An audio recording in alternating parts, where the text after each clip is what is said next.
සුබ දවසක් යූම් පිහිම් YouTube channel එකට අදත් ඔයාලව සාදරයෙන් පිළිගන්නවා.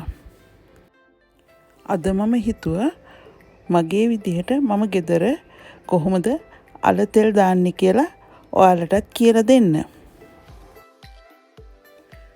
මුලින්ම අපි අල ටික හොඳට තම්බලා පොතු අරගනිමු.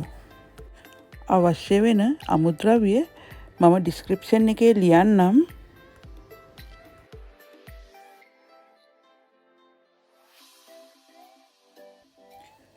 තෙල් ටික ලිපේ තියලා රත් වෙද්දී ඒකට අමු මිරිස් ලුණු ටිකක් වැඩියෙන් කපාගත්තු ලුණු ටිකක් වැඩියෙන් ඊට පස්සේ උම්මලකඩ දාලා බැද ගන්න.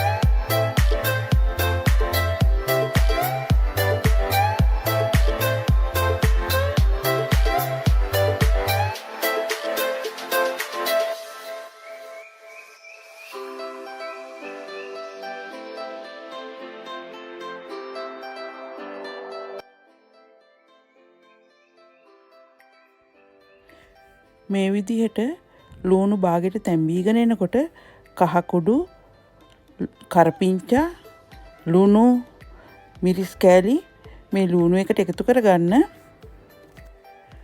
දැන් අඩු ගින්දරේ මේ මිශ්‍රණය ටිකක් තියන්න.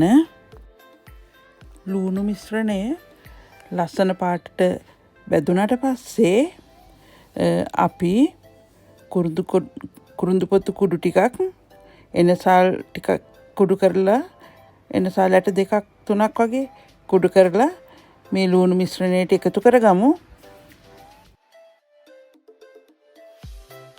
දැන් අල කෑලි ටික ලුණු මිශ්‍රණයත් එක්ක එකතු කරගෙන හිමින් කලවම් කරගෙන ලිප ඕෆ් කරගන්න. ඔයාලත් හදලා රස බලන්න. ඔයාලට සුබ දවසක්.